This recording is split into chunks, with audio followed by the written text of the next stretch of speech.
Will I get back a refund of 40k that I paid to the university when I was allotted a seat in the seat allotment round 1 by IP University?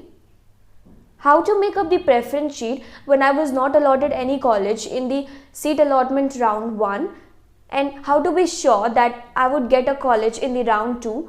So how to make preference sheet in that way so that at least a seat would be allotted to me. What is the refund policy of IPU? So if you want to understand all these questions in detail, so stay tuned with the video till the end and I'll be explaining up everything in detail. So now video.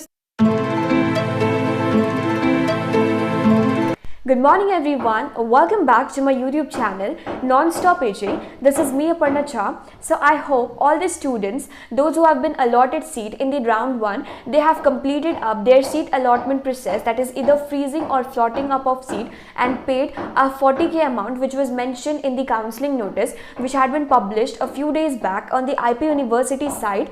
And along with that, I also hope that those students who had missed up doing registration for counseling in the round 1, they have completed up their counseling registration process and paid up 1000 rupees so that they could directly enter up in the round 2 and complete up their choice filling from tomorrow, because today was the last date for this round 2 counseling registration, and I think this was the last time that IP University gave a golden opportunity to those students who had missed up doing registration for counseling in the round 1. So yes, today was the last date for that too, till 11:50 p.m. and the time is now over. Now the next step for such student who had registered for the first time in the round 2, so that step is verification of document if you are from reserved category, and for that the time is till 27/10/2021 till 2 p.m. you have been given this time. So please verify up your documents till that time period. And now talking about those students who have not been allotted any college in the round 1 or who have been allotted a college in the round 1. So for you people and for everyone now, those who are going to be a part of the counseling round 2, now from tomorrow the second choice filling round will start. So till 28 you will be given this time. From 26 to 28 the IP University has allotted the time for the choice filling round 2. So there you can just edit up your preference sheet and make up a fresh preference sheet so that you could be allotted some college in the round 2. Now the next question comes in the mind of student, like if they have not been allotted any college in the round 1, so how should they make up their preference sheet so that they could get a seat in the round 2? So yes, for all the student I would like to say that first keep the college which is your preference base, like the college which you have thought of to keep up at the top, so keep that college at the top, and after that arrange all the college rank wise, like from top to the bottom, and add as much college option is available there if you have low rank, because it matters to have at least a seat in the IP University if you want to participate in the sliding round where all the reservation are over and everyone is treated equal. Now let's have a look at the IPO refund policy. पर उससे पहले मैंने जो भी पहले video में बताया मैं वो सारा चीज़ एक बार शॉर्ट में आपको एक्सप्लेन करती हूँ. सबसे पहले इग्नोर दैट बैकग्राउंड नॉइस, क्योंकि मेरे घर के पास अभी कंस्ट्रक्शन वर्क चल रहा है और अगर मैं उस नॉइस के वेट होने का ओवर होने का वेट करूँ तो फिर मुझे लगभग 2-3 दिन बाद वापस से कैमरा ऑन करके वीडियो बनाना पड़ेगा. इस वजह से ignoring that background noise, let's start up with the video.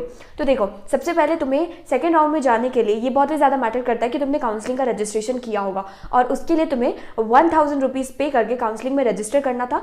जिन्होंने भी पहली बार राउंड में मिस कर दिया था उन्हें IPU ने दोबारा से मौका दिया और आई थिंक ये आखिरी मौका था 5 कोर्सेज के लिए, BGMC, BCom, BBA, BCA and B.Ed.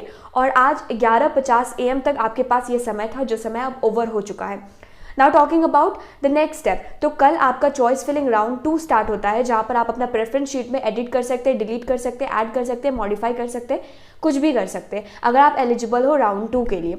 अब बहुत सारे स्टूडेंट का ये भी डाउट आ रहा है कि उनके काउंसलिंग पोर्टल पे लिखा हुआ है कि they are not eligible for the choice filling round 2 और समथिंग लाइक दैट. तो ऐसा क्यों हो रहा है? तो मैंने अपने पहले भी वीडियो में आपको बताया था कि अगर आपको सीट अलॉट होता है तो आपको 40,000 पे करना बहुत ही ज़्यादा इंपॉर्टेंट है एंड दैट इज़ कंपल्सरी, और तभी आप नेक्स्ट राउंड में जा सकते हो. तो जिन्होंने भी 40,000 अमाउंट पे किया वो एलिजिबल है नेक्स्ट राउंड के चॉइस फिलिंग के लिए, और जिन्होंने नहीं पे किया अब वो काउंसलिंग के राउंड से बाहर है। पर अभी भी उनके पास एक राउंड बचा हुआ है जो कि स्पॉट राउंड है। स्पॉट राउंड में कोई भी पार्टिसिपेट कर सकता है। अगर आपने बाकी के राउंड्स को अटेंड नहीं करा है तो भी आप स्पॉट राउंड में पार्टिसिपेट कर सकते हो।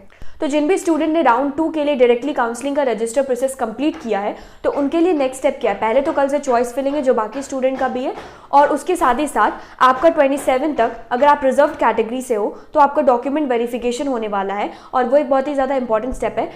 तो फिर इस चीज़ का ध्यान रखना कि आपका सारा डॉक्यूमेंट वेरीफाई हो जाए, और अगर आपको डिस्क्रिपेंसी का कोई भी ईमेल आता है तो आप डॉक्यूमेंट चेक करके री अपलोड कर देना। उसके बाद बात करते हैं जो नॉर्मल बाकी स्टूडेंट है जिन्होंने फर्स्ट राउंड अटेंड करा था, अब उनका कल से चॉइस फिलिंग है।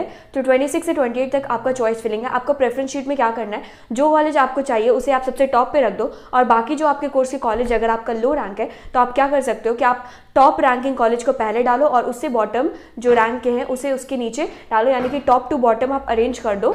तो अगर आपका लो रैंक है तो आपको कोई ना कोई सीट अलॉट हो ही जाएगा उस बेसिस पे, क्योंकि स्लाइडिंग राउंड में जाने के लिए सीट अलॉटमेंट बहुत ही ज़्यादा इंपॉर्टेंट है और 40K भी पे करना इंपॉर्टेंट है। स्लाइडिंग राउंड में आपका सारा रिजर्वेशन ओवर हो जाता है, इसलिए जो भी अनरिजर्व्ड कैटेगरी से है या जो भी आउटसाइड दिल्ली से है उनके लिए वो स्लाइडिंग राउंड काफ़ी ज़्यादा बेनिफिशियल हो सकता है।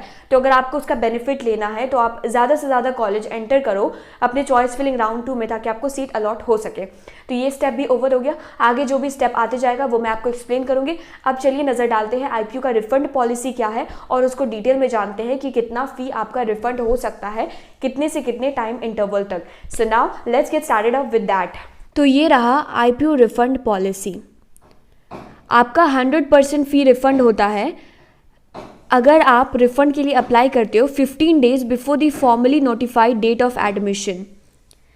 एडमिशन का जब डेट आता है उससे 15 दिन पहले तक अगर आप नोटिफाई करते हो विड्रॉल के लिए तो आपको 100% विड्रॉ मिल जाएगा। 80% मिलेगा not more than 15 days after the formally notified last date of admission. Formally notified जो लास्ट डेट एडमिशन का होगा उसके 15 दिन के अंदर अगर आप अप्लाई करते हो रिफंड के लिए तो आपको 80% रिफंड होगा। अगर आप 15 दिन पहले करते हो तो आपको 100% रिफंड होगा। मोर than 15 days but less than 30 days, अगर आप 15 दिन से ज़्यादा पर 30 दिन से कम करते हो में नोटिफाई करते हो आपको रिफंड चाहिए तो आपको 50% होगा। और 30 दिन एडमिशन के डेट आने के 30 दिन बाद अगर आप ऐसा कुछ नोटिफाई करते हो तो आपको 0% होगा। तो यहाँ पर आप क्लियर देख सकते हो, ये सारा कुछ मेंशन है IPU के एडमिशन ब्रोशर में कि आपको किस तरीके से रिफंड हो सकता है। और बाकी आप देख सकते हो कि अभी राउंड 3 तक आपको रिफ़ंड का ऑप्शन मिलेगा जहां पर आप रिफ़ंड के लिए अप्लाई कर सकते हो। पर राउंड 3 के बाद अगर आपको रिफ़ंड चाहिए तो यहाँ पर आप देख सकते हो कि 15 दिन में अगर आप कहोगे, एडमिशन का जो ऑफिशियल नोटिस आता है उससे 15 दिन पहले अगर आप कहते हो तो आपको 100% रिफंड होगा। अगर आप एडमिशन नोटिस के 15 दिन बाद कहते हो तो आपको 80% रिफंड होगा, और 15 दिन से ज़्यादा पर 30 दिन से कम तो आपको 50%, और अगर आपका 30 दिन से ज़्यादा हो जाता है तो आपको 0% रिफंड होगा। ये बहुत ही ज़्यादा इंपॉर्टेंट पॉलिसी था जो मैंने आपको इस वीडियो में आज बताया। आई होप अब आपको रिफंड से रिलेटेड कोई भी डाउट नहीं होगा। और विड्रॉल ऑप्शन कहाँ पर आता है वो मैं आपको बता देती हूँ। वो आप डायरेक्टली फ़ोन पर ओपन करोगे तो आपको नहीं आएगा, उसके लिए आपको फ़ोन के डेस्कटॉप साइट पे जाकर ओपन करना होगा। जैसे कि आपका चॉइस लॉकिंग ऑप्शन जो था वो आपको डायरेक्टली नहीं आ रहा था फ़ोन पे जब आप ओपन कर रहे थे, उसके लिए आपको डेस्कटॉप साइट ओपन करना पड़ा था, या फिर आप अपने पर्सनल कंप्यूटर पर चेक कर रहे थे तभी आपको चॉइस लॉकिंग ऑप्शन आया था। उसी तरीके से विड्रॉल का ऑप्शन भी आपको वहीं पर आएगा। So thank you so much for watching my video. आपको कोई भी डाउट हो आप मुझे इंस्टाग्राम पर मैसेज कर सकते हो। यूज़र नेम है aparna.jha23। मैं इसे डिस्क्रिप्शन बॉक्स में भी डाल दूंगी। और इसके अलावा अगर आपको आगे के अपडेट्स जानने हैं तो आप वीडियो को लाइक कर सकते हो और सब्सक्राइब कर सकते हो चैनल को, ताकि आपके पास सारा का सारा अपडेट्स आता रहे। Thank you so much.